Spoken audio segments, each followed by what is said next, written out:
Good evening students. बेटा पिछले 4-5 दिन से मुझे फीवर था, इसलिए मैं वीडियो नहीं डाल पा रहा था। आज से हम 10th क्लास का रेगुलर मैथ स्टार्ट करते हैं। 10th क्लास के मैथ्स में जो फर्स्ट चैप्टर है आपका 10th क्लास के मैथ्स में रियल नंबर है। ठीक है, रियल नंबर की जो फर्स्ट एक्सरसाइज आपकी होती है यूक्लिड डिवीजन लेमा, ये अब सिलेबस से रिमूव कर दी गई है। जो न्यू सिलेबस सीबीएसई ने अभी गाइडलाइन आई है उसमें यूक्लिड डिवीजन लेमा हटा दिया गया। अब जो रियल नंबर में, ध्यान से पढ़ना बेटा, जो रियल नंबर में आपकी थर्ड एक्सरसाइज है वहां से आपका सिलेबस स्टार्ट करता है। उसमें आपका रियल नंबर के दो पार्ट करने हैं, रेशनल और इरेशनल, रेशनल एंड इरेशनल। अब ध्यान देना बेटा, रियल नंबर के जो टू पार्ट्स होते हैं उसमें रेशनल और इरेशनल होता है। ये आपने 9th स्टैंडर्ड में भी डील किया था।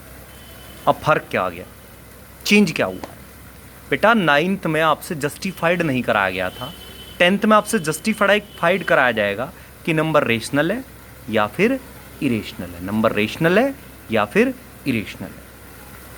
अब नंबर को इरेशनल जस्टिफाई करने के लिए मैथ्स ने, वर्ड पर ध्यान देना, मैथ्स ने कोई तरीका डिस्क्राइब नहीं किया गया है। रियल नंबर आइदर रेशनल होता है जो P अपॉन क्यू की फॉर्म में होता है, जिसमें Q नॉट इक्वल टू 0 होता है, उसे आप रेशनल बोल रहे थे, ये आपने 9th में स्टडी किया था, या फिर इरेशनल होता है। तो नंबर्स को आपने अब इरेशनल जस्टिफाई करना होगा। क्या जस्टिफाई करना होगा बेटा आपने? इरेशनल। क्या जस्टिफाई करना होगा? इरेशनल। तो नंबर को इरेशनल प्रूव करने के लिए आपके पास मैथमेटिक्स ने कोई तरीका डिस्कवर नहीं किया है। अब ये तो बात कॉन्ट्राडिक्ट होगी कि मैथ्स ने कोई तरीका डिस्क्राइब नहीं किया है और आपसे कहा जाए कि नंबर्स को इरेशनल प्रूव करें। तरीका है नहीं और आपको प्रूव करना है। देखो बेटा, नंबर या तो रेशनल होता है या तो इरेशनल होता है। तो किसी भी नंबर को इरेशनल जस्टिफाई करने के लिए हमारे पास कोई डायरेक्ट मेथड नहीं होता है, ना मैथ्स ने डिस्कवर किया है। तो नंबर की रेशनलिटी प्रूव करने के लिए हम नंबर की रेशनलिटी को चेक करते हैं। इरेशनलिटी प्रूव करने के लिए रेशनलिटी चेक करेंगे। अगर वो रेशनलिटी फॉलो करेगा तो वो रेशनल होगा बेटा, और अगर वो रेशनलिटी फॉलो नहीं करेगा तो वो रेशनल नहीं होगा। अब आपको दो टाइप के नंबर को इरेशनल प्रूव करना होगा। एक under root of prime, prime मतलब 2, 3, 5, 7, और एक a plus minus B under root of prime. इस फॉर्म में आपके पास दो पोर्शन है जिन्हें आपने इरेशनल प्रूव करना। स्टार्ट करते हैं,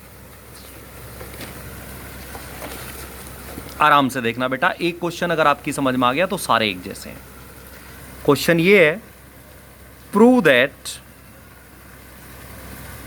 under root 2 is an irrational number.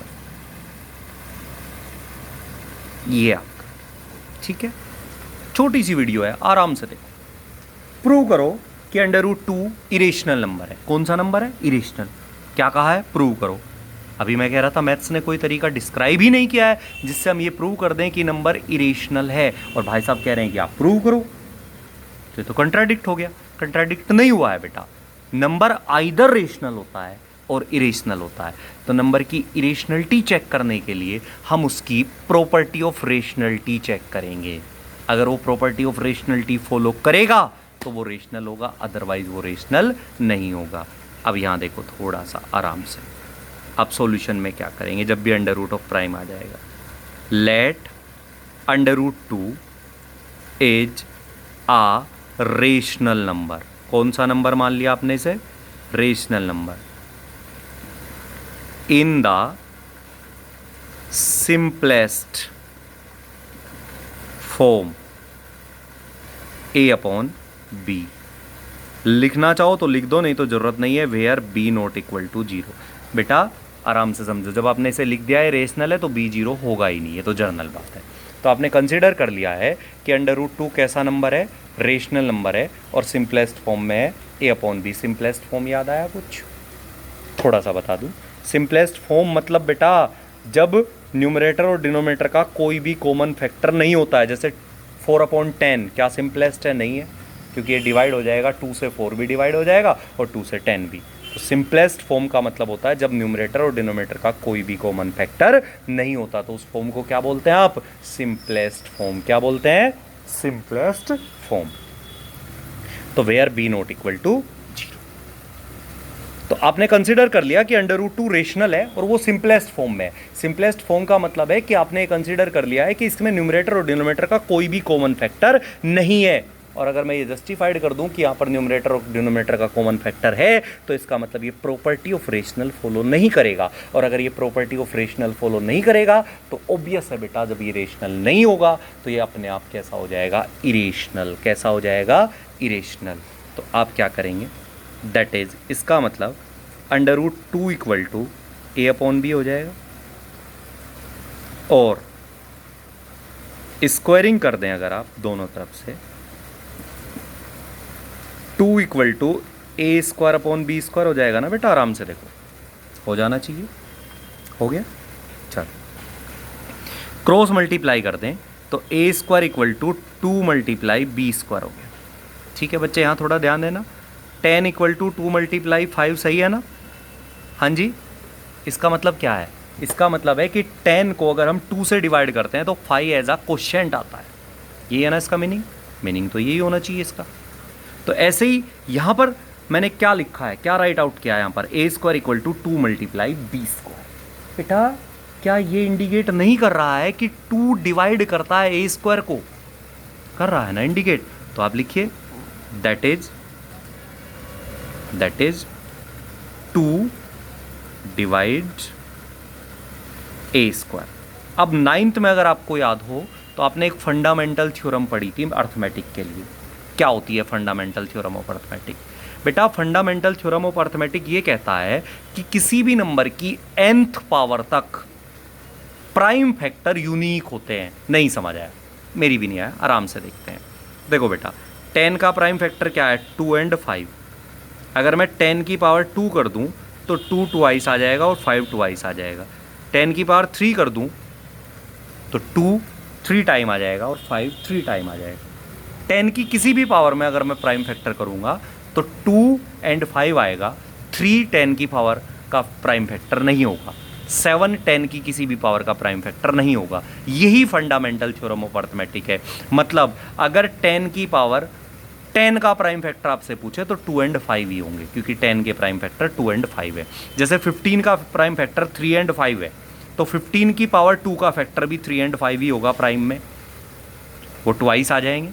15 की पावर 100 का प्राइम फैक्टर भी 3 और 5 ही होगा। तो इसी को फंडामेंटल थ्योरम ऑफ अर्थमेटिक कहते हैं। मतलब अगर 2 डिवाइड करता है a² को by fundamental theorem, FD direct लिख सकते हैं हम, 2 डिवाइड करेगा किसे? a को। अब आपने जस्टिफाइड कर दिया कि 2 किसे डिवाइड करेगा? a को। अब थोड़ा सा ध्यान देना, आपने कहा था √2 एक रेशनल नंबर है, सिंपलेस्ट फॉर्म में है, तो √2 इक्वल टू a/b आ गया था। आपने स्क्वायरिंग किया तो 2 इक्वल टू a²/b² आ गया। क्रॉस मल्टीप्लाई करके a² इक्वल टू 2 × b² आ गया। ये इंडिकेट करता है कि 2 डिवाइड करता है a² को। इसका मतलब फंडामेंटल थ्योरम से 2 डिवाइड करेगा a को। 2 किसको डिवाइड करेगा? a को। बेटा जब 2 a को डिवाइड करेगा तो 2 a को डिवाइड करके कोई ना कोई क्वोशिएंट तो देता ही होगा। इसे इक्वेशन फर्स्ट कंसिडर कर लें। नाउ लेट करें a को डिवाइड करता है 2 तो a इक्वल टू 2c, क्योंकि आप कह रहे थे अभी a को डिवाइड करता है ना 2, तो a इक्वल टू 2c, क्योंकि a को 2 से डिवाइड करके c क्वोशिएंट आता है। ये आपने कंसिडर कर लिया। Where c is some scalar. ध्यान देना, बस लास्ट लाइन आने वाली है, इसे पुट इन फर्स्ट कर देंगे आप। यहां पे पुट करिए 2c, इस पर पुट करिए का whole square equal to 2 × b²। ये हो गया 4c² इक्वल टू 2 × b²। 2 2 जा 4, तो b² इक्वल टू क्या आ गया? 2c²। बेटा ये लाइन क्या इंडिकेट कर रही है? ये लाइन इंडिकेट, जब ये लाइन इंडिकेट कर रही थी कि a² डिवाइड होता है 2 से, तो क्या ये लाइन इंडिकेट नहीं करती कि b² डिवाइड होता है 2 से? That is b² sorry 2 divide B square by F T fundamental theorem से 2 डिवाइड बी। अब ये देखो, ये 2 डिवाइड किसको कर रहा है, बी को, और अभी ये 2 किसको डिवाइड कर रहा था, ए को। और यहाँ आपने क्या लिखा था, ये कौन सी फॉर्म है, सिंपलेस्ट फॉर्म। तो क्या बेटा सिंपलेस्ट फॉर्म में न्यूमरेटर और डिनोमिनेटर का कॉमन फैक्टर हो सकता है, नहीं हो सकता। It is not possible in the simplest form of a rational. So given number